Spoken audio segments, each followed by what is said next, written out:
I was 29 when I got married, not because anyone forced me, not because my family pressured me, and not because I didn't love him. I actually loved him deeply. But if I'm being honest, there was something else pushing me faster than I should have gone. Time. At 29, it felt like everyone around me was settling down. Friends were posting wedding photos.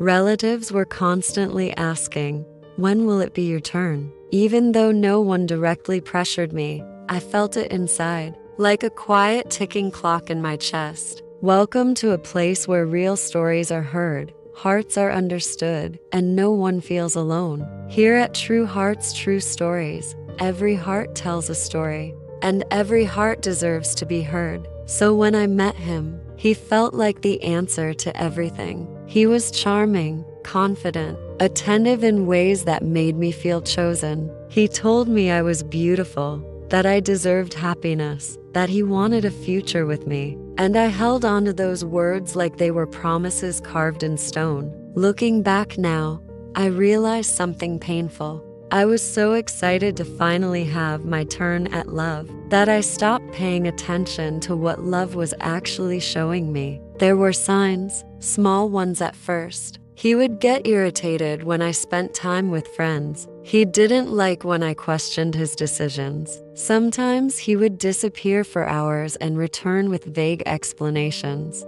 But each time something felt off, I would tell myself the same thing.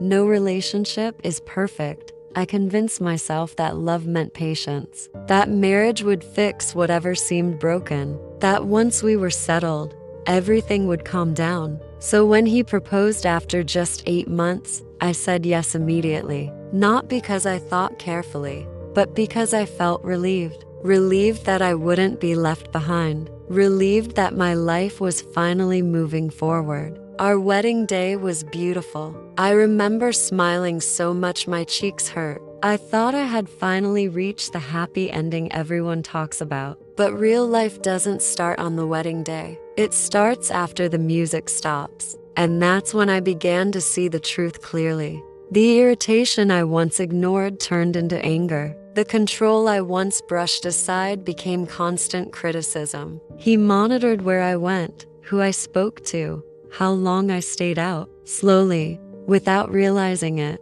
I began shrinking myself just to keep peace. I stopped laughing loudly, stopped sharing my opinions, stopped being the woman I used to be. And one night, after another silent argument, I finally understood something that changed my life. He didn't become this way after marriage. He had always been this way. I just chose not to see it because I was too focused on reaching the destination that I ignored the road leading there. Today, I am 35, and the biggest lesson I have learned is this: never make permanent decisions because you feel temporary fear. Not fear of age, not fear of loneliness, not fear of what society expects from you. Because marriage should never feel like a race you're trying to win. It should feel like peace you're choosing to enter. If you ever find yourself ignoring red flags just because you're afraid time is running out, please slow down, take a breath, and remember this: it is far better to wait for a love that feels safe and steady than to rush into one that slowly takes pieces of you away. Because the right relationship will never make you feel like you are losing yourself just to keep it. And no matter how old you are, peace will always be more important than being on time. Have you ever rushed into a decision out of fear? Comment below. I want to hear your story.